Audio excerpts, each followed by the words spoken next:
Welcome to the Nintopic Podcast, my friend. It is Friday night, Friday, and it's just the guys, just the boys, just hanging out here talking about video games. And well, shout out to Joycie J. She wanted to take some me time today. It is Memorial Day weekend, right? And if I'm not mistaken, I think they're celebrating on Monday, right? Right, Paul? Yeah. Monday is like the official holiday, and it's Memorial Day weekend, so we decided to get Joycie a little me time. So shout out to Joycie. She'll be back here next week for our predictions podcast of the Summer Game Fest presentation, because Summer Game Fest is just the next week after the next podcast will be the podcast before Summer Game Fest, because Summer Game Fest falls on a Friday. It'll be the second Friday. So yeah, it's an exciting time to be a Nintendo fan, and we are here. It's live. I want to welcome everybody in chat, and of course, welcome my co-host with the most, with the numbers, with the countdowns, with the Chuck Norris rip, with the Goku video, hopefully coming soon later on. Paul, the Gale, the Forest, the Network. How you doing, Paul? Pretty good. Looking forward to a fun weekend. Kicking it off on this end by seeing the new Star Wars movie, Mandalorian and Grogu, later this evening. So that's something fun to look forward to. And yeah, it should be a fun weekend also. Just overall, relax, take a break, decompress from a week's worth of chores, although chores are always the thing, outside mowing the lawn and raking and all that. It never ends, but I mean, maybe on the weekend a little less. I mean, I haven't played anything new lately, yet I've been really wanting to dive into Yoshi and the Mysterious Book or Indiana Jones as my next title, so maybe / hopefully one of those two or something I'll be able to hop into. But yeah, how about you? Any weekend plans yet? That's good. I mean, it is lawn season, right? We're back to mowing the lawn and taking care of the yard. So a lot of that, I just replaced the entire lawn for this house as we're selling the house. We replaced the entire lawn for the front yard, and so we have to kind of water it, and I did the first cut and all that stuff. It's just getting ready with that stuff. Really excited over the season that's coming, because it's about to get nuts in the gaming industry. I know people are talking about price hikes and chip shortages and not, but we're gonna keep it positive. We're gonna talk about all the amazing things that are happening, including Summer Game Fest in just 2 weeks, 2 Fridays from now. That's it. 2 weeks. 2 Fridays from now. That's like this Friday, not this Friday, but the following Friday. Yeah. So the following Friday, this next Friday will be our Summer Game Fest predictions podcast, where we'll go over and try to predict what we will see at Summer Game Fest, and hopefully Paul's going to be there live. And just a reminder, that podcast on that Friday for Summer Game Fest, we'll either do live or pre-recorded podcast, so that Paul can be here with us in studio or in our virtual studio while Paul enjoys his time over at Summer Game Fest, and then brings us back a report on the following podcast. So yeah, it's gonna be a busy weekend. But yeah, just I was thinking of picking up Yoshi in the Mysterious World, but there's so many things to play right now, right? I'm still debating whether Yoshi or Indiana Jones. There's this, I'm playing The Legend of Zelda Twilight Princess. Since I dismantled the studio, I had started Twilight Princess before I dismantled the studio, and I went ahead and got my computer out of the box that it was at, and then brought it over, the Wii U and all that stuff, and I put it here in this TV that I have here to see if I can continue playing Twilight Princess for now, because I want to finish Twilight Princess. I need to finish it. And so that's what I'm doing now. I'm about to start again Twilight Princess. Then after that, I'll probably jump into Indiana Jones, and then I'm not sure if I'm going to jump into Yoshi, because I've never played any other Yoshi game, but Super Mario World and any other game that Yoshi's in, like Mario Kart. But I haven't really played. I played Yoshi's Island, the very first one. On Super Nintendo. Yeah. The one that has little, yeah, that one. But I haven't played any of the recent Yoshi games. We'll see. There's just so much to play. There's just way too much to play. So we'll see. If you play, you let me know how it turns out. Yeah, we'll do. Yeah. But guys, as you can see, we're here. Paul and I, we have a lot to talk about tonight. You know the topic. You see the title. Zelda is the big title for tonight. There's major things happening in the world of Nintendo in regards to the Legend of Zelda with the 40th anniversary of Zelda. And while the rumors are out there, I think it's exciting to talk about the rumors, right? And we'll talk about what rumors are out there, including the ones that are credible, ones that are not so credible, and then so forth. So before that, we got some news to talk about, a recap. Paul, you want to go ahead and kick off with those amazing updates in the numbers in the world of Nintendo? Yeah. First up, Matt Piscatella over on Blue Sky from the Circana Group, formerly NPD, gave us a little update as to how video games were doing in the United States market in the month of April, confirming that the Nintendo Switch 2 was the #1 best-selling console of the month, which kind of wasn't a surprise based off of, well, we just got Pokemon Pokopia and we got Tamagotchi Life, so it looked like it was going to be a strong month for Nintendo. And yeah, Nintendo Switch 2 led the hardware for April. Now it's on a streak, and it's kind of funny to say streak because it's only 2 months, but I said that the likelihood of ever having a streak that's 33 months long at being in the #1 position for any console to surpass what Nintendo Switch did last generation is unlikely. Still could happen, but we're seeing some back and forth. Maybe this is a hot streak for Nintendo Switch 2, beginning with March and April, and it will continue, but for how long, we'll see. But regardless, video games are doing well over in Japan. We had a big surge following Golden Week, and also this past week, another big bump in Nintendo Switch 2 software because, well, software and hardware. Hardware, perhaps more because of the announcement of, hey, later this month, Japan's getting a little bit of a price increase in the Nintendo Switch 2, so more people are gobbling up units now, whereas, in the United States, we have until September 1st for that price hike to go up. But yeah, overall, the industry is looking healthy, and software keeps selling, hardware keeps selling. Nintendo Switch 2 is now very close to matching up Nintendo GameCube's lifetime, which is wild. It's only been out for 11 and a half months, and it's already a 21 million selling unit system, so that's impressive. And yeah, that's about it in terms of sales for now.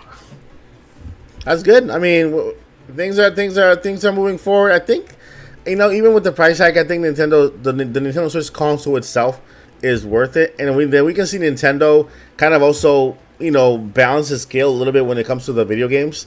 I've seen a couple videos out there, RTT, and other content creators, bigger content creators, who are talking about the pricing for Nintendo, and it's like they're trying hard to make sure that fans can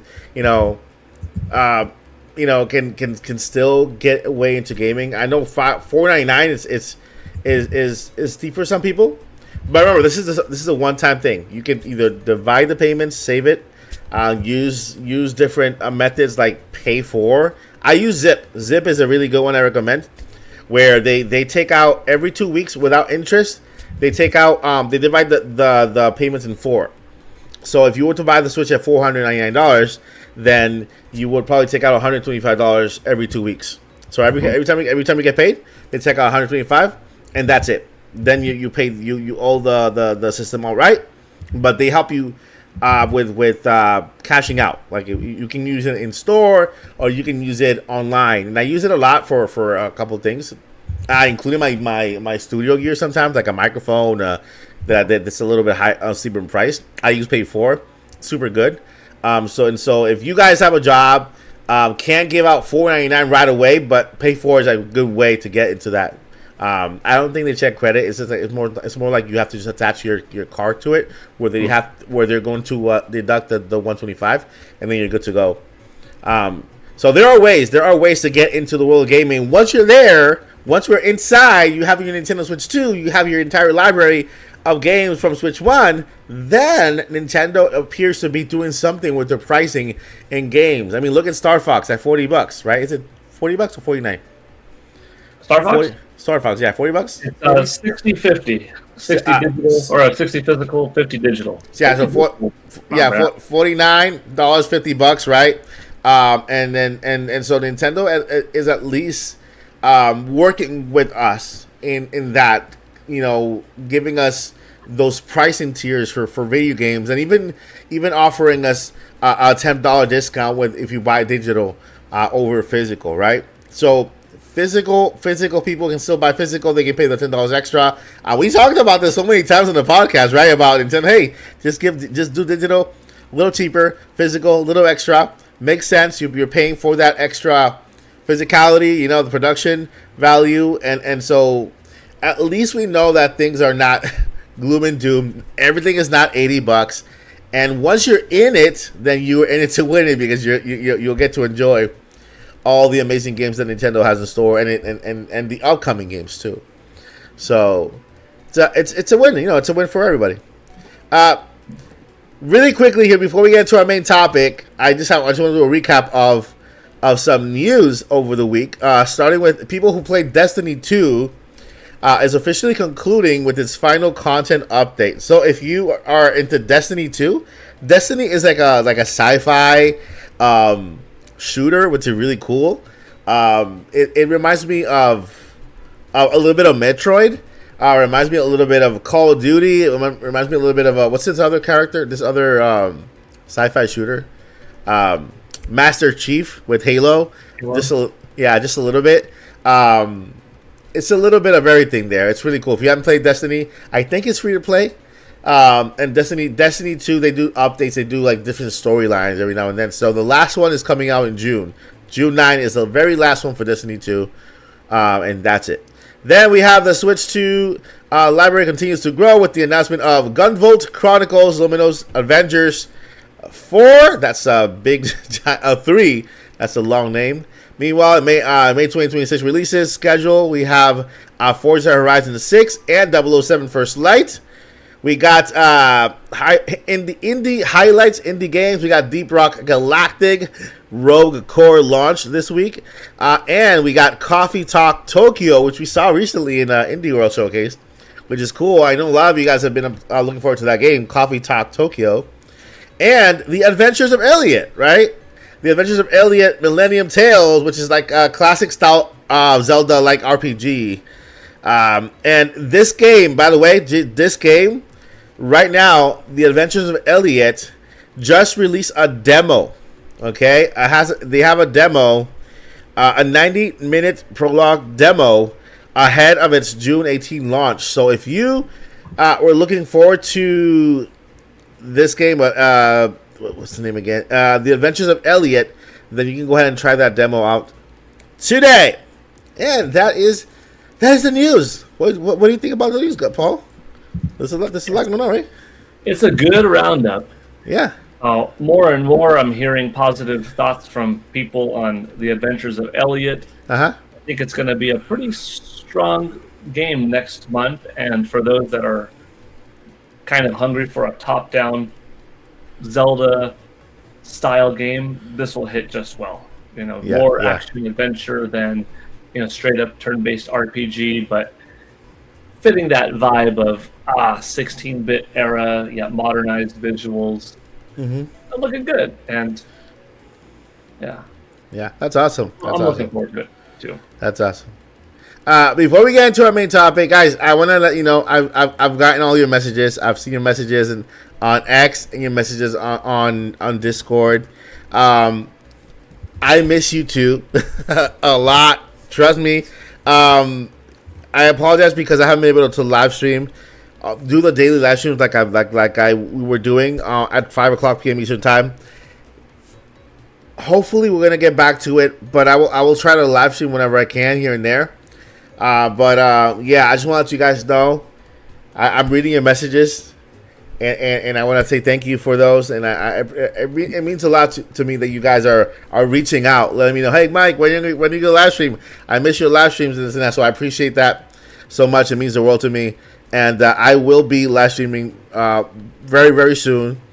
One exciting thing that I will be doing. This is for the members. Is doing a vlog.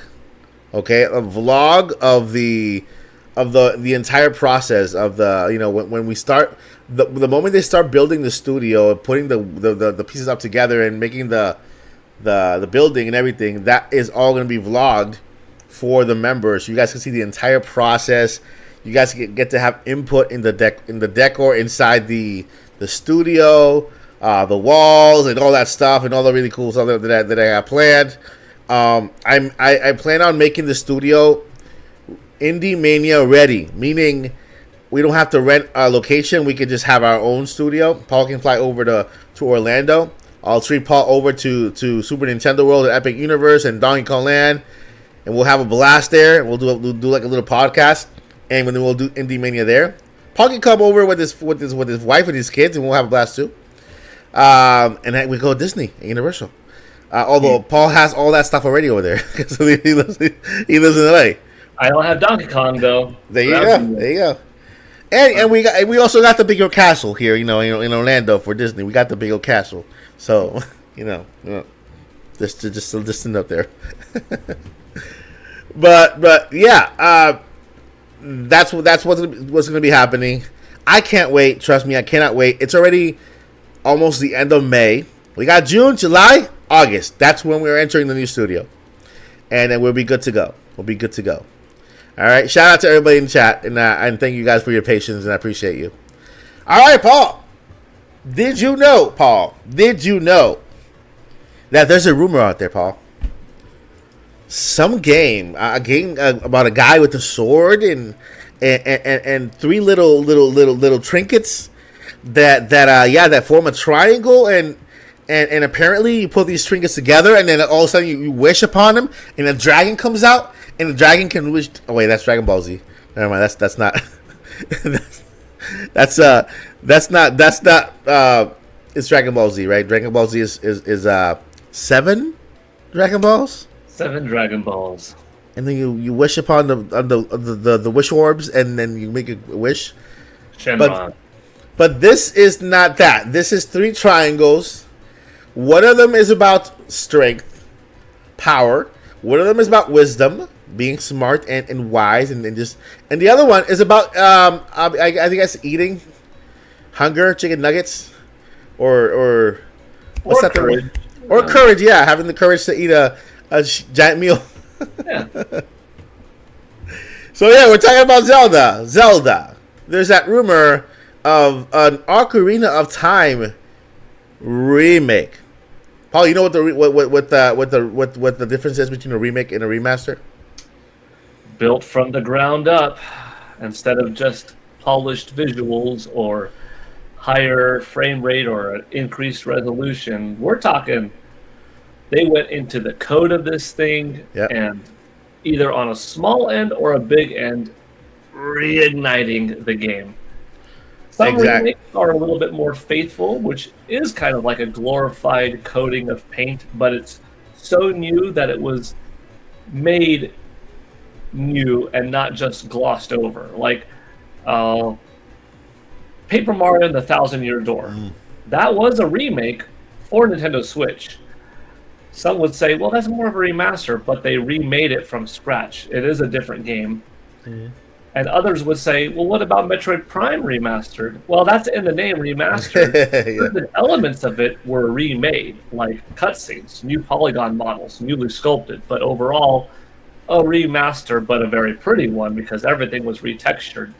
And then you've got, Resident Evil 4, 3, 2 remakes, keeping the same interest at heart, but definitely magnified to utilize modern tech. Going back in the day, you've got like Resident Evil and Metal Gear Solid: The Twin Snakes on GameCube, 2 remakes of their PlayStation counterparts. closer to remakes that I think a lot of people have in mind of bringing up new standards of what it used to look like. Mm-hmm. But still, recomposed video, audio, new lines of recording. And then you got like the furthest back remakes that I could think of is Super Mario All-Stars. Remember that? I remember that, yeah. Yes. That triple pack, or 4 if you count the Lost Levels, was Mario 1, 2, and 3 remakes of NES Mario 1, 2, and 3. That was kind of like the early remakes. Those weren't remasters because they redid them.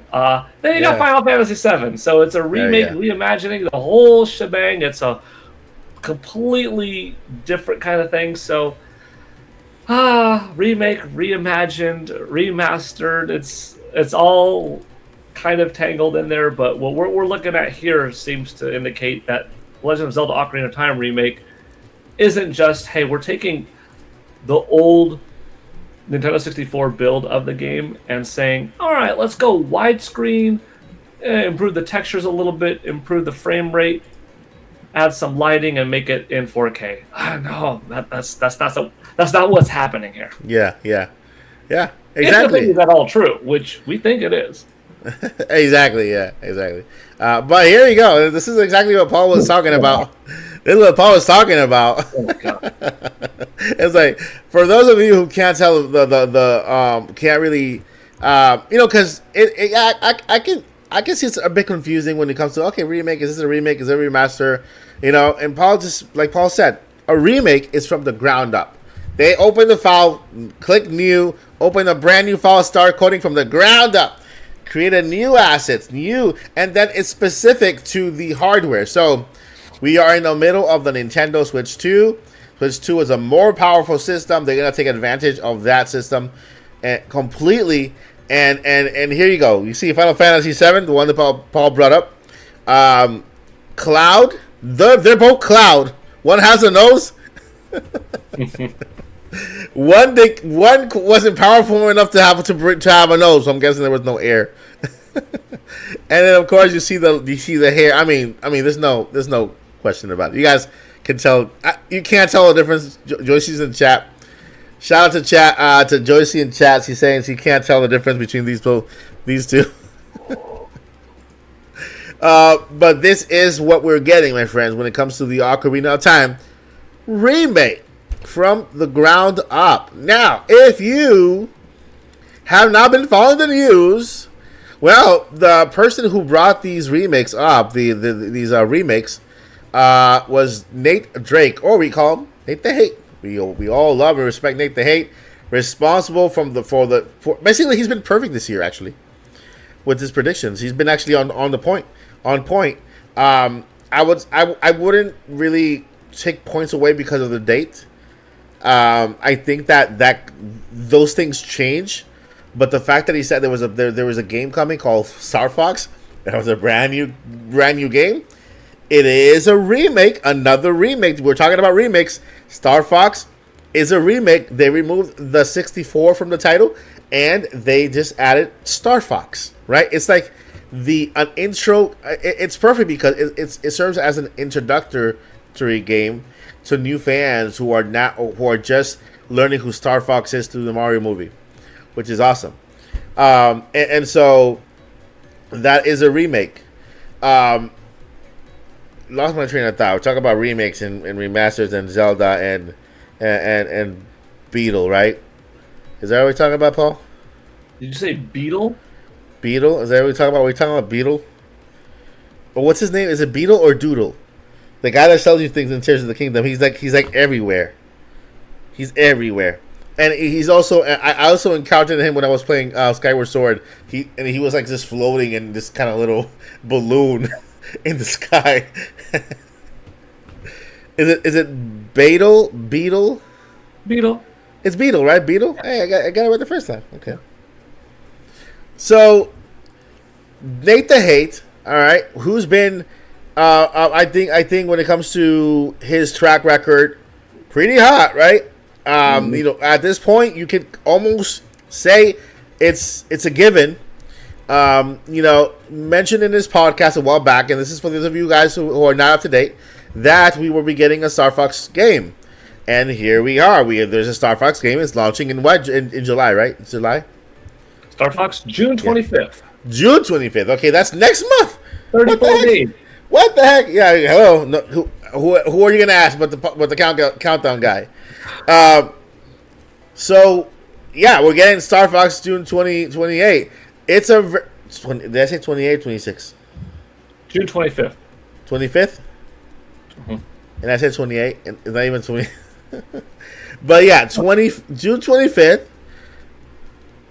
Again, Star Fox, a brand new remake game being announced 1 month for the very next month. I don't think Nintendo's ever given us a brand new title with that short release window from announcement to release. I think they just want to bank on the movie and the Star Fox craze.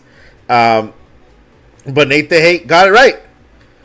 Then he also mentioned we'll be getting the Ocarina of Time remake. Okay? Remake. And this is rumor number one. Rumor number one. We're going to start with the most credible one. Paul, what is the top 3 things you want to see from this remake? Top 3 things.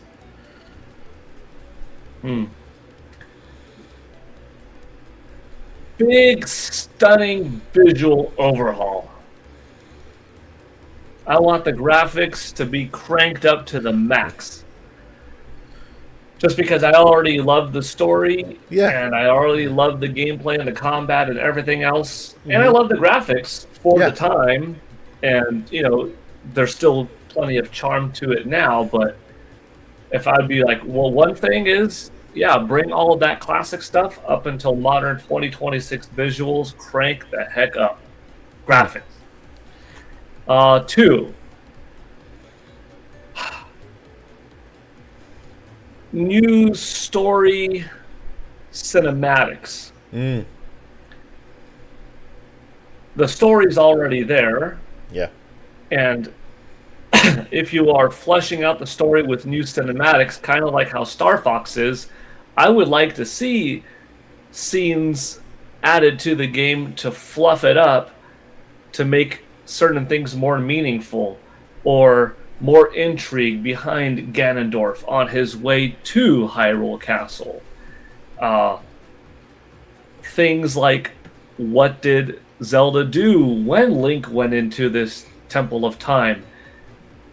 Show me some cinematic scenes during this 7 years of chaos when Ganondorf took over. Like, show me powerful movie scenes that continue the story further. And then 3, if I'm only picking 3, I don't know if I could add voice acting, but I would like to add voice acting into the cinema scenes if I could. So I guess I'll take that as a 2 in 1, because with my cinema scenes that elaborate the story, yes, I do want them to be voice acted. So yeah, okay, that's 2, voice acting, graphics, and then 3, expanded size of the game by about 3 times. So I don't need Hyrule Field to all of a sudden become like 50 times bigger like Breath of the Wild, because at that point, you might as well make a brand new Zelda game. At that point, it's no longer Ocarina of Time DNA. It's taking Ocarina of Time and like doing something different with it. That's like a new Zelda game. But I figure if you expand every dungeon, every town, every lake of water, body of water, every mountain range, every dungeon, castle, boss, Lost Woods area, the Deku Tree Zone, everything. By 3 times, it will feel that you're not just getting, prettier graphics on the same DNA, the same skin and bones, but you're getting more breadth, more depth to it, that you could do more things in it. So, triple the size of the game area, all volume, cranked up those graphics to 11, and expanded story details told via cinematics. Those are my top 3 if I'm only picking 3. Okay. Yeah, I agree. I agree. I agree with the third one when it comes to expanding the world, make it more accurate when it comes to distances, right? Because in Ocarina of Time, yeah, it's great and everything, but if you it feels like okay, you're going from the village over to Death Mountain is like a very short walk, you know. But I do feel like yeah, if they make everything to scale, not as maybe not not massively scale, but at least a little bigger in scale, where it feels new, right? Where it feels new, and that they yeah, like you said, they can add something between there. Like when you're on your way from point A to point B, you can run into something different. They can add more to the world and kind of more elements to the story. So on the way there, which is pretty cool. I agree. I mean, I think your three picks are basically my three picks. But I'll choose. I'm gonna try to find three more different ones. Let's see. Expanded story. Take the story, expand it more, add more lore to it. Spend more time on different areas to explain it better.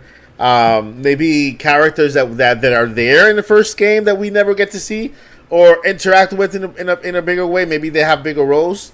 You know what I mean? Like that lady that what they did. She lost the chickens, right? She loses the chickens, and you have to gather all the chickens and bring them back to their. I don't know. Add more chickens, so we can pick up more chickens. Make that little town bigger. Make that little town come to life a little more, right? The area where the cemetery is, I want that to be spooky and dark and scary and just when the ghosts come out and everything, it has to be very, very kind of pull you in a little bit. Add a little bit of horror element to it, to that little area there. But yeah, I expand the world when it comes to story, and I think they can do that. I agree with the graphics. It's a given that they need to go out on the graphics. Paul, what would you think if they use the same Link from Tears of the Kingdom and Breath of the Wild, the same adult Link model?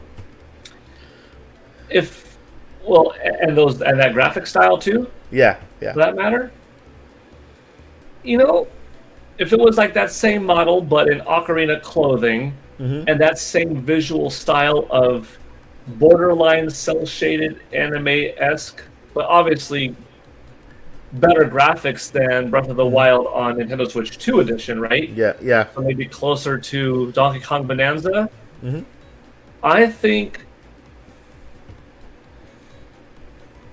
that would deliver, at the very least, what I would see from a new Zelda game. Yeah.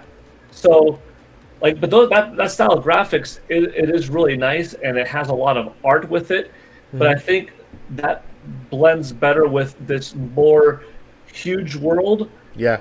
But you could go for like a more realistic approach with a smaller game, because the bigger the game, the less likely the graphics are going to be photorealistic, because there's just too much to do. Yeah. And that's why Ocarina, I'd be like, I'd rather it be smaller in scale, but cranked up instead of changed to be something all new and look, just like a little bit of a step, like Donkey Kong Bonanza. However, if that was it, I think they could do some amazing things, because I could picture a very beautiful animated Link. And I love that Ocarina of Time look to Link and that whole world's characters. It just, some of it would then feel like, oh, that's some of the identity from Breath of the Wild, Tears of the Kingdom, and not Ocarina. That Ocarina looked different. It was supposed to look different, looking at the promotional art. I guess I'd have to see it, but honestly, I'd be fine with it.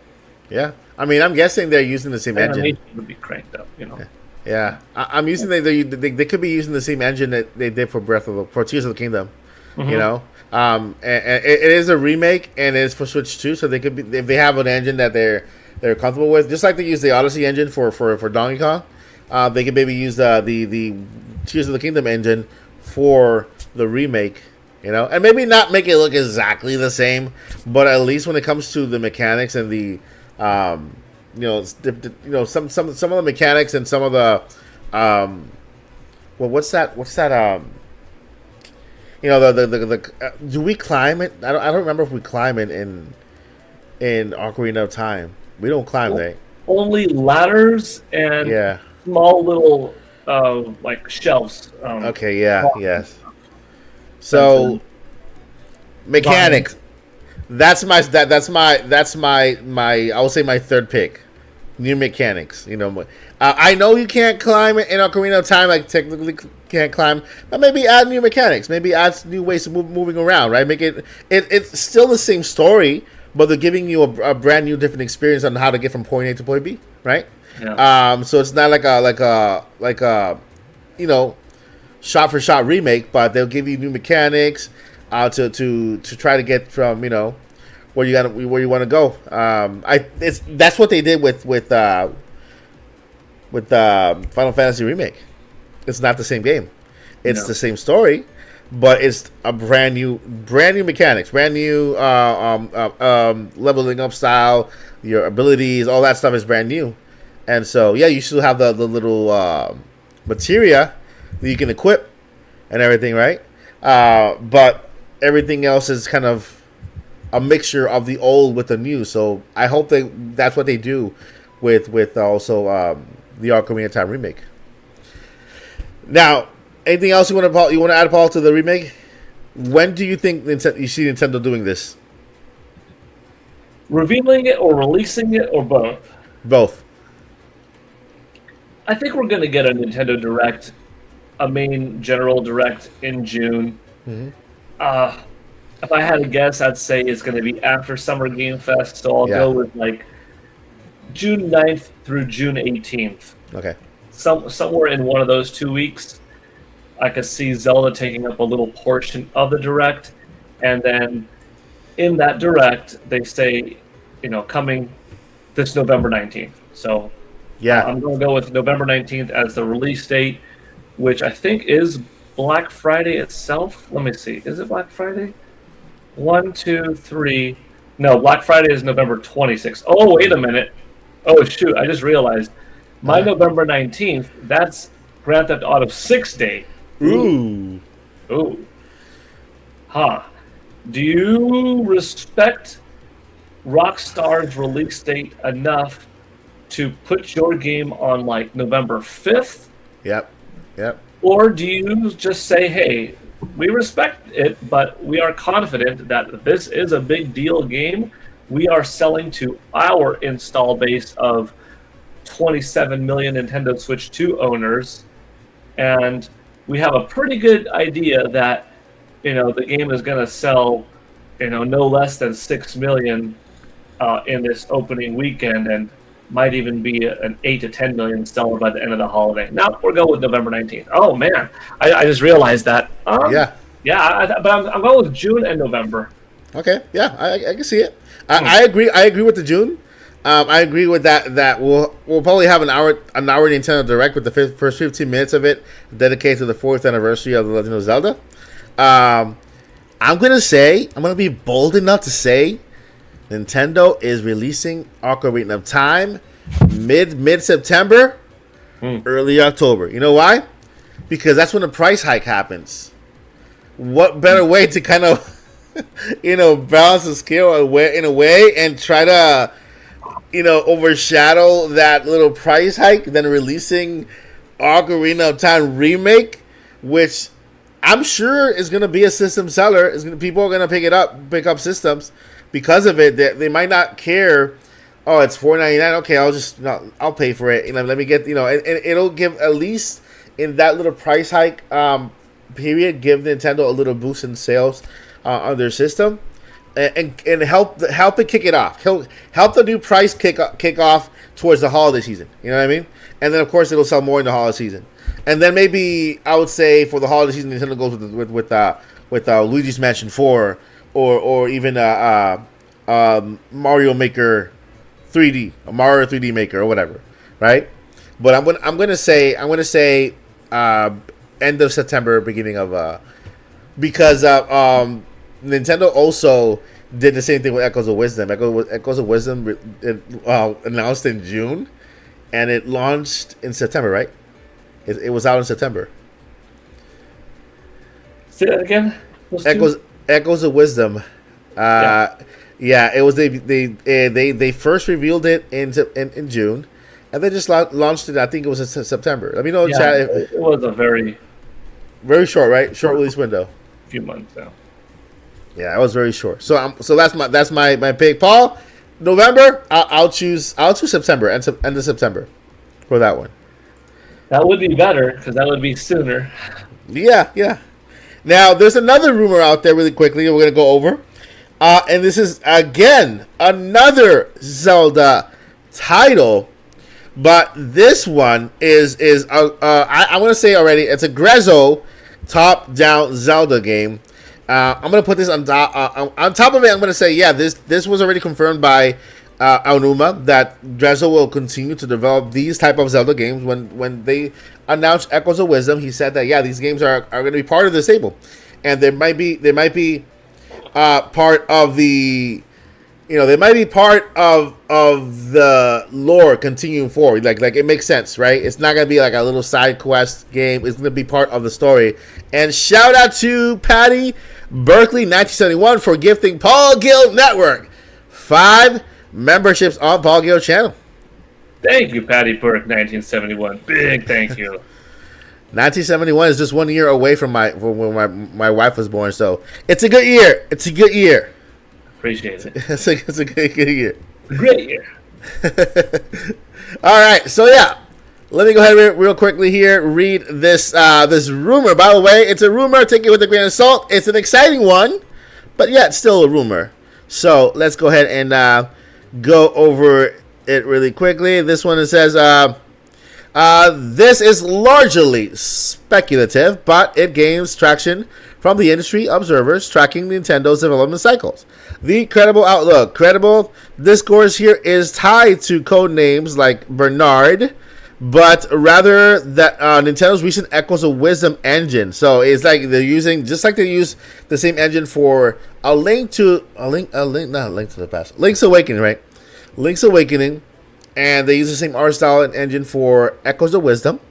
Analysts note that Nintendo rarely develops a new engine for a single title. They tend to leverage these assets for a follow-up project. Speculation about 2027 release is less about leaks and more about the Zelda movie synergy. The idea that Nintendo will want a playable Zelda experience to coincide with the film's theatrical release in not May but April of 2027. As they did with the Mario movie. So, with that, there are a couple of games that Nintendo could go for. They could go with a remake, or they could go with a brand new game. What do you think Nintendo will go with, is most likely to go with if they actually do go with the Grezzo? If it's in that mid 2027, oh boy. If we get Ocarina of Time and that's a reality this November, I think a 2D new Zelda would be next. I'm leaning towards that. Even though I think there's still room to do certain 2D remakes like Zelda 2 The Adventure of Link, have Way Forward do it, and that would be that would be great. That would be awesome. That would be awesome, yeah. Dream a little more with the 10 gifted membership. Dream, thank you so much from the bottom of my heart. I appreciate your support. You are amazing. You've been a great supporter of the channel, a member, and I appreciate you more than you know. Welcome everyone who joined because of the 10 gifted. Make sure to check out all the perks that you have, including all these emojis. Right now, if you just join with either on Paul's channel or on this channel, go ahead and you feel free to spam a little emojis in the chat and use your little member emojis. And just celebrate it like that. And, of course, enjoy all the extra content you can enjoy as a member on the channel, including what is coming as well. So, thank you once again, Dream, for those 10 gifting. I appreciate you more than you know. And I always have this pun. Thank you, Dream, for making my dreams come true. All right. So, top-down game, Grezzo, right? Grezzo first. We go to Grezzo for those top-down games. Yeah. I will say, though, one thing that I kind of hope, if Grezzo is doing a new Zelda game, Mm-hmm. whether it's an original title like, you know, the next Echoes of Wisdom, or Mm-hmm. a remake like Link's Awakening, I want it to look different than those two games because I don't want to happen with that art style Yeah. what eventually happened with the new Super Mario Brothers art style. New Super Mario Brothers was really hot, looked good. It was new, different, fun, exciting in 2006 for the DS. Mm-hmm. When it had the new entry, New Super Mario Brothers Wii, it still looked good, hot, fun, exciting. 4 players now on the big screen. Wow, cool. When they went back to the DS and like, okay, here's New Super Mario Brothers 2, cool, fun, great game. You've now seen this for a third time, but the gold coin mechanic, worldwide gold coin total, pretty cool, neat. But okay, that's about it.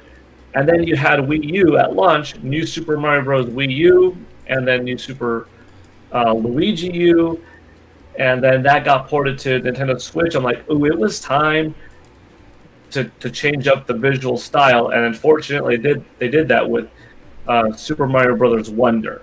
I don't want to happen this chibi art style, which is cute. It's nice. It's aesthetic, and it fits well to be like, that's too much of the same look. You could still have a top-down Zelda. You could still have Grezzo do it.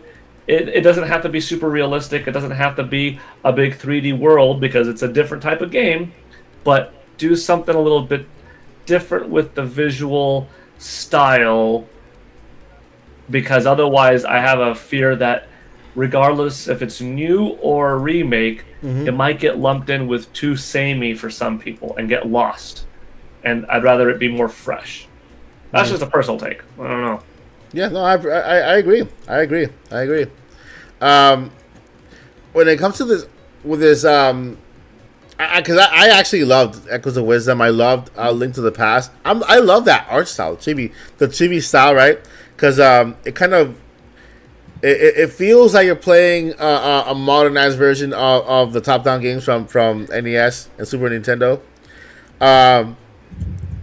And so after Echoes of Wisdom, I kind of trust Grezzo, and I want to see what they're gonna do with it. I do want to see new graphics, heightened graphics, to added to it. Like you use, I know the top down chibi game, it could be compatible with the Switch, but I want to see a Switch to, and with good graphics on these top down games. Like push the envelope a little bit, right? And that's a good point too. Is hey, even if it is the same style, like chibi look and that type of polygon stance and those types of trees, etc., it would be made exclusively, most likely, for Nintendo Switch 2. So it definitely wouldn't look the same. That's like saying Donkey Kong Bonanza and Super Mario Odyssey look the same. No, they have a similar style of 3D cartoony polygon models, but they look very different because Nintendo Switch 2's graphics are far more powerful, So if the visual style here is nope, it's we're doing the same kind of chibi top-down poly look with that art, I think it would look I'd probably be okay with it because the fluidity and the animation and the level of depth would be far greater, more beautiful on MS2. So yeah, as long as the game is good too. That's the main takeaway. But like, graphics are what draws so many people in. It's kind of like relationships, dating. You see the graphics, you see the visuals first, then you get to know the gameplay, the story, the background on the person, on the game, the voice acting. How the person sounds, different likes and dislikes, and all of that stuff. Like it comes in time, but what you see first is sort of that first appeal. And when you're looking at a commercial, or browsing on YouTube, looking through a magazine, which probably nobody's doing nowadays for video games, but yeah, you gotta strike that look. Yeah. Ooh. Yeah. I agree. Games that could possibly make it to Nintendo Switch 2 remade a la Grezzo. There are rumors out there that, well, the rumors have been out there for a while now that it could be related to the Oracle games, Oracle Seasons, Oracle of Ages, which could be brought back.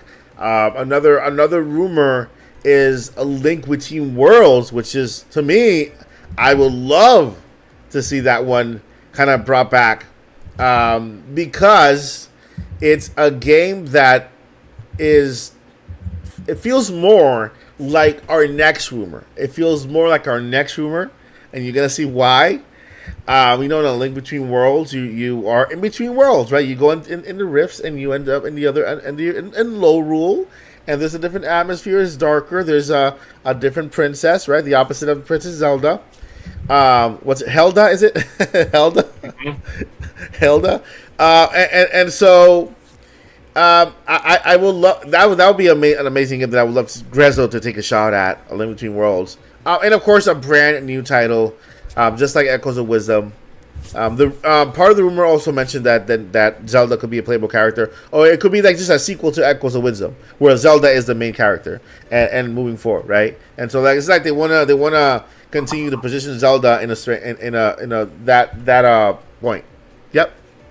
All right, so Paul will be back in just a minute after these messages. I'll be able to hear, but I'll be right back. Yeah. Okay. Yeah. Of course. So that is one of the rumors that we have there. Chat, if you want to chime in on what type of game you want to see, what type of remake you want to see when it comes to a top-down Zelda remake. We're talking about. We talked about the Ocarina of Time remake. I feel like that it's a given that game is happening. I have to tell you, I don't know how I'm going to react when that game drops. Right, when we hear the melody of Ocarina of Time, maybe we start hearing the Great Deku Tree talk to Navi. Right, it's time. Go wake up the little boy without a fairy. Something on a teaser for that game. It's gonna be crazy, right? Now there's another rumor that we're talking about now, right? About a top-down Zelda game, but this one is more for next year, and it's top-down games are normally games that Nintendo launches in between, and is that type of game made by Grezzo with the little chibi Link, chibi Zelda, and so forth. So there is that rumor out there that we might be getting that game, whether in 2027, excuse me, 2027 or 2028. Of course, because we are expecting April 30th, the live-action movie of The Legend of Zelda. And so, with that, let me go ahead and do this while Paul returns. Joycie will cry. She will cry. J Big says, Ocarina of Time, I want in the Wii U tech demo style. Hey, I mean, Wii U tech demo style with the power of Nintendo Switch 2, it will be incredibly awesome. Remember, when you look at the Wii U tech demo style, it still doesn't take advantage of the hardware because we have a Switch 2 now, and that was back then in the Wii U tech demo style. So we I'm sure we will get something that's a little more fluid, higher in resolution and in frame rates. Paul, you were saying? Nothing new. Wait, well, regarding the tech demo? No, it's top-down Zelda game. The top-down Zelda game? Yeah. Yeah, just my preference, a different visual style than the chibi style, but I have faith that if it is the chibi style, it would look significantly better, different, and new enough thanks to the hardware horsepower. Yeah. But then something like you said, A Link Between Worlds would be different enough that there's a way how to make it different. Yeah. Or you go back to a different art style like the Minish Cap or Four Swords Adventures, more 2D sprite-based hand-drawn animation. Like there's a lot that you could do. There's a lot that you could do, and like Zelda, I feel like has been a traditionally experimental visual style game. I know when I was stepped away for a moment, you mentioned the Wii U tech demo as an art style. You have that. You have old 8-bit. You have 2D. You have 3D with N64. You have cel shaded, looking like a Saturday morning slapstick comedy cartoon. Mm-hmm. You have Twilight Princess, which was, at the time, as realistic as GameCube could pump out in a game as big as Zelda. You have Skyward Sword, sort of like an oil painting, pastel almost kind of thing. Sort of this vibe between Twilight Princess and Wind Waker. And then you've got the modern day Breath of the Wild, Tears of the Kingdom, which is animated-esque. So, and then, the other ones that we mentioned, like A Link Between Worlds and such. Yeah. There's a lot that they could do. We've talked about it before.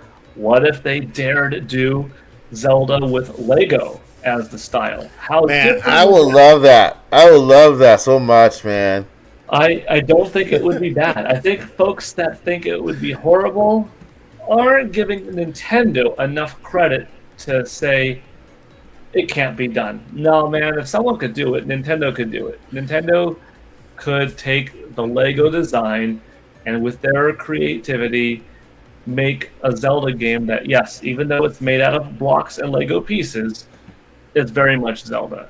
Yeah. And if you don't like it, it's only one entry out of dozens. So yeah. But let Lego join in, right? Why not make a Lego Zelda game and a Lego Mario game? Right? Those would be fantastic. I would love that because you add the slapstick comedy and make fun. You poke fun of the because Lego games and Lego movies always always make fun of themselves in certain areas. And I would love the comedy in the Lego Zelda game. It would be awesome. Joycie doesn't agree.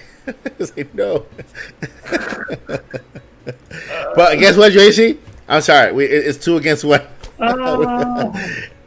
The boys win this time around because the queen is not here to stick up. We win. All right, and the last news we have here. It's also a Zelda title. Okay, another Zelda rumor. And this one is a bit more believable because this one comes from a leaker that doesn't really do Nintendo, right? They do other consoles. Not sure if it was PlayStation or Xbox. I think it's Xbox. And so they spoke about a Zelda game that they've heard, and this is the reason why I pointed to the Link Between Worlds because this is directly tied to. Let's go ahead and read this right here. For the third Zelda title, the next major 3D Zelda game, post Tears of the Kingdom. This is what follows Tears of the Kingdom. Who knows where in the timeline is gonna go because Nintendo does whatever they want. But the source is Nick Shepshaw. I probably butchered it. Shepshaw Baker have provided some of the most substantive long-term outlooks here. The credible outlook, the conversation isn't about specific plots, but about engine and design philosophy. The consensus among credible industries. Let me see here. So this game would also basically involve different dimensions for the Legend of Zelda. So it would be the next big 3D Zelda game, but it's apparently the working title is a tear in time or something like that, because it involves moving from one dimension to the other to solve puzzles to proceed. So, for example, if you want to empty a room that's filled with water here, you have to go to the other side of the dimension, pull the plug, go back to the other part of the dimension, and then the room will be empty, and so forth. There's a lot of mechanics like that, and a lot of puzzles in the Zelda realm that are similar to that one. But this is one that is very similar to A Link Between Worlds, right? Because if you look at a Link Between Worlds, they have these little tears. They're very small. They're like a line, right? Like a tear that Link becomes paper or becomes a painting on the wall, and then he just slides in there into the other dimension. But this time around is it's called Tears in Reality. That's what it's called. Tears in reality. So it's like you are going in between two realities. I don't know how apparently how they affect each other, but there is mechanics where you do something in one reality and it affects the other, and that's how you move forward with the game. And apparently this is is going to be a big the next big open world game. The source is Nick Baker from the Xbox Era podcast, a highly credible leaker in the world of Xbox. And here he is talking about Nintendo and what he's heard from an insider there. So he is a very credible source with this. Paul, how does that look to you? A big open world Zelda where tears in reality, where you have to go in between realities to solve puzzles and to do major things. I know that, Zelda's full of games that you have to go between one reality and the other one. And starting with Joyce's very own and favorite, A Link to the Past. A few months ago, we heard for the first time someone out there suggesting that the next Zelda game was going to be regarding like interdimensional rifts. Yeah. And at least that was one proposed reality. We've heard it 2 or 3 times since. This might be the second, might be the third time. Mm-hmm. So maybe that is it. It does sound like something that Nintendo would do, but yeah, instead of past and present or dark world and light, it is alternate reality, alternate dimension. Yeah. There and here, then and now, however you want to spin it. So as the dynamic for puzzles and that kind of thing, it makes sense. It could be big. It could be ambitious. There's a lot that they could do. I mean, maybe you even see this version of Link pop into different Zelda timelines or different Zelda realities. Like, awesome. Here is Link in the Ocarina of Time version of Kakariko Village, and here is Link in his own Kakariko Village, not on the same timeline, but in a parallel timeline, and you have to do certain puzzles like, look at that stubborn horse. How do I get that horse? Well, let me go to an alternate timeline where Link had an ocarina, and I go to the village and you learn how to play it, and you pop back into this timeline and you have a different instrument that you could play, and like now that unlocked the ability to get Epona on your side, because this stubborn horse otherwise would not come, and they didn't even know either. But it was thanks to you being able to hop into different timelines or different realities. So like that's just something that came up with on the fly, but maybe, I mean, it makes for some good gameplay possibilities, cool story possibilities. How would it look? If it's a big game, the bigger it is, the less likely I think it's going to be looking like Wii U E3 Tech Demo cranked up. The bigger it is, just probably isn't going to be photorealistic, super realistic looking game, which I would like to see one more time. And I would sacrifice a bigger Zelda game for a smaller one to look like, God of War or God of War Ragnarok. Because I want that. I want Zelda to be different. I want an animated one. I want another one that looks like Wind Waker. We haven't gone back to pure Wind Waker style in a while. Give me that one day. Yeah. And if this one was basically Donkey Kong Bonanza cranked up, because now it would be newer, and Zelda, but the game itself is awesome, hey, sign me up. I'm still good with that. But one of these days, give me your most realistic look, like Star Fox style, in a smaller Zelda game, and that's cool. I guess Yoshi disagrees. With what part? With everything, I guess. I don't know with what part. I said a lot right there. Listen, I would love, because remember we talk about realities here, and realities is like, when you talk about realities, it's like, okay, this is a different reality. There's something different happened here than happened here with this with the same trial. So can you imagine if Link goes into another reality where he died, and he has to help that Zelda in that reality, and then also jump from this reality, from his own reality where everything is fine and dandy, to the other reality, and then help that version of Zelda, or the opposite could be the truth. The truth. Maybe Zelda died in this reality, and Link is trying to help this other Link, try to undo all the chaos of everything that happened that led for Zelda to die here, something like that, right? Tears in reality, and then have a villain that just jumps from one reality to the other, powerful enough that I don't know if you remember the episode of Dragon Ball Super where Goku Black he creates this big kind of like sword thing with his power, and all of a sudden he just kind of slashes a rip in reality and makes a hole in time, and this kind of like that, something big and massive and powerful, something bigger and better than Ganon. I want to see Demise come back in a big, giant, major way. I know it's the spirit of Demise, but what if Demise himself came back? Hey, we got Joycie here with the phone now. The 9, he says, pause.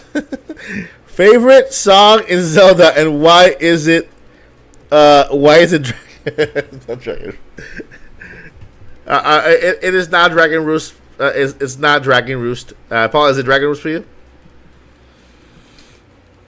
Oh, that's one of the best. I mean, Dragon Roost.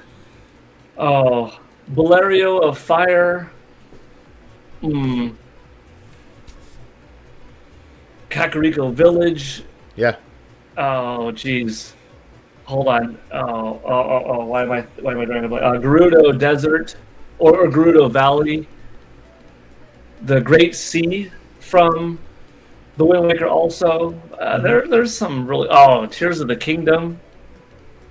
The Battle in the Sky Temple. Breath of the Wild's Constant Melody. There's a lot of good Zelda songs. Yeah. Fairy Fountain, just default. That is another one. That's another thing, right? The soundtrack. Yeah. The soundtrack. Make from the ground up in the cinematic way, and maybe add new songs. To add new songs. You keep the songs you have, but also add other songs. Other music to make the world bigger.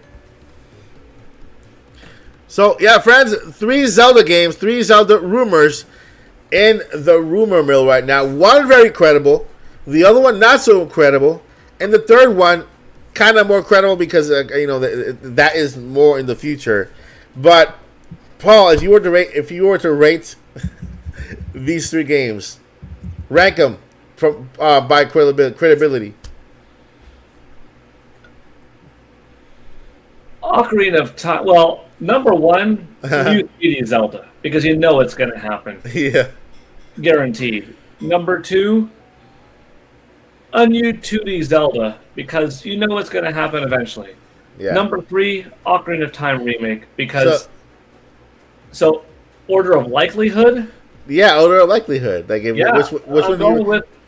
In the history of time, we will get a new 3D Zelda guaranteed. That's too safe, though. In the history of time, we're going to get a new 2D Zelda. In the history of time, there's not a guarantee of an Ocarina of Time remake. So yeah, you're right. Easy way out saying. I mean, you're right. You're right, but okay. So credibility-wise, out of these 3, I'm gonna say I believe more of the Ocarina of Time remake, just because Nathan Hayes said it. He was. I mean, there's a lot hanging. Can you imagine if Ocarina of Time ends up not being a real game? How much damage this is gonna cause? If it doesn't come out, if it doesn't get shown in June, and then the movie gets shown at San Diego Comic-Con in July, and Ocarina of Time's not shown in September, October comes around, November comes around, and Nintendo's like, well, here's Fire Emblem, here's Dusk Bloods, yeah, here's Luigi's Mansion 4, yeah. And then March comes along, and then April, a new direct, and Ocarina's not shown there, and it's June 2027, no Ocarina, and then it's November 27, and it's like, we never said anything. You all made up your own craziness. Ooh, that would be something. I don't think so, but see, there's no guarantee in it. I think it's very, very likely, though.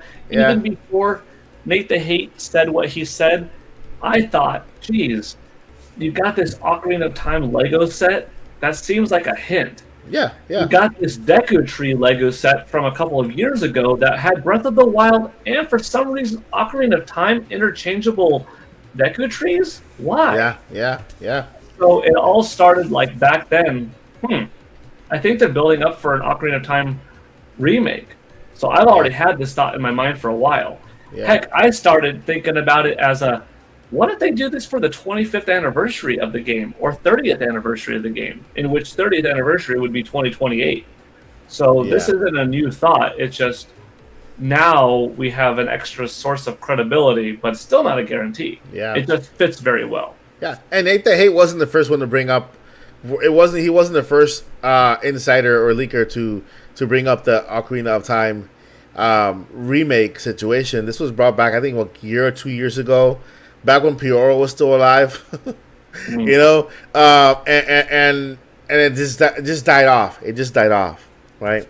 And then I think that Nate brought it back, and because he got the Star Fox correctly, that's where it all went. You know, it just blew up from there. But I think credibility wise, I'm gonna put Ocarina of Time on top. I think it's gonna happen. You know, the top down Zelda game for 2027 at the very bottom, unlikely, and the Rift, the Tears in Reality game, I think it's likely because it comes from a different. It comes from a different completely leaker who doesn't even focus on Nintendo. He just heard that from his sources and he's kind of just shared it, right? And which is pretty cool because those are the type of leaks you want to really look for. People who don't really can gain they don't gain anything from that. And so there you have it. 3 different rumors, 1 game. Which one will come out? We'll find out in just a couple of weeks. My friends, next podcast will be our Summer Games Fest predictions podcast with Paul Gale. The following one we'll have Paul Gale at Summer Games Fest live, and we'll probably do a pre-recorded podcast or we'll be live with Summer Games Fest, right? We'll just kind of live stream Summer Games Fest. Although it's earlier, right? It's not at 8:30. Is it earlier? What time is it at? I should know. I'm going. I think it's like 3:30 or 4 p.m., okay, which would be for you 7 p.m. Earlier. So what we'll do is that if we do live stream the Summer Games Fest, we'll start live streaming it earlier on the podcast and then move from that. And then Paul can pop in every now and then if when he's on the floor there. Last time he popped in when he was sitting down for the Game Awards, and we had a blast. So he can do that. Yeah. And we were. It's like we were sitting there with Paul, so it was great. So with that said, my friends, we have reached the end of the podcast. I want to thank everyone. Right now we have 127. 127. This is I think is one of the biggest podcasts. We have 84 people on X. We got 17 with the Paul Gale Network. We got 1 brave soul. That brave soul is my hero on Twitch, and we got 24 at the Mike Odyssey channel. Thank you everyone for your support and for coming and watch us every Friday night. I know you have other places to be. It's Friday, but you choose to be here at the Intelligence Podcast, starting a weekend the best way ever, most positive way. And I also want to do a quick shout out to Patty Burke with 1971 for the 5 gifted on the Paul Gale Network. Also, Dream a Little More with the 10 gifted on the Mike Odyssey. And we got Joycie J with the $4.99. And Renee celebrating 12 months, 1 year as a member on the Odyssey. So congratulations to Renee and thank you so much for your support for those 12 months. Enjoy your brand new badge. All right, my friends. Paul, what you got going on? Where can we find you? Well, Over on X, TikTok, and YouTube, I am at Paul Gale Network, putting up daily gaming history videos and a Star Fox countdown, in which we are 34 days away. Yeah. And that's a pretty fun series that I've got going. And yeah, I'm going to go see some Star Wars right now. Awesome. Paul's going to see Mandalorian and Grogu in theaters. Yeah. So, yeah. Say hello, everyone on X. Yeah, X is our biggest audience. I want to just shout out everyone on X. Thank you so much for your support. X does a good job at pushing the channel, pushing our live streams. And so, shout out to everyone on X as well. Make sure you like to follow. Paul Gale Network also is on X. So, at Paul Gale Network on X. And, of course, at Mike Odyssey YT on X. So, yeah, thank you, Paul, for your support and for the amazing content he's putting out, all the countdowns. If you go to Paul Gale's Network channel, you'll find the history of content, which is awesome. He has a lot of E3s if you want to know what that was like. He has Miyamoto on the channel. He has Charles Martinet on the channel. You want to go check that out. And so there's a lot of really great content, aside from the really good content that he's doing now on the channel. So I highly recommend you guys go subscribe to Paul Gale Network. And he's almost at 10K, right? You almost at 10K? 10K? Yeah, again there. There you go. Yeah, almost at 10K. Breaking that right there. So go ahead and subscribe and help him get over 10K. And here, you can find me here at the Odyssey. Again, I am between homes. I'm moving studio, moving house. In August, we will be moving to our new home, and we'll have a new studio built from the ground up, literally. All the members will be part of the process, the building, the construction. It's going to be a really crazy studio. I designed it myself. You guys get to decorate it alongside with me. I mean, a studio that looks like an actual news studio / gaming YouTube studio. Because I want to make sure that I built it for not only for the channel, for the content, which is going to be crazy. Because we're going to do at least 2 to 3 videos per day once I'm over there. But also for Indie Mania, our show, which we are, by the way, in our 3rd year. Indie Mania is coming out very soon with Paul Gale and Mike Odyssey very soon. So make sure to stay up to date for that. We'll give you more details very soon. And with that said, my friends in the chat, thank you guys so much. You guys are amazing. If you're watching on us on Paul Gale Network, if you're watching on Mike Odyssey or watching us on X, thank you. We appreciate you. We'll see you guys in the next one. Before we let you go, we got 2 things we got to let you know. 2 things we got to let you know. Yeah, by the way, yeah, we're almost at 60K. So close, so close, so close. Number 1, don't give up. Don't do it. Don't give up. Trust me. You might be one day away from getting over that hill. But if you quit too soon, you'll never know what's on the other side. You'll never know what's waiting on the other side. So make sure to not quit. Don't give up. It doesn't matter how hard it is. You are stronger than whatever comes against you. So don't quit. And number 2, journey on. The journey continues. And Paul Gale flies away to see Mandalorian and Grogu. Thank you, guys. We'll see you guys in the next one. Take care, and we'll see you. Bye. Bye. Mid-Topic Podcast, all things Nintendo.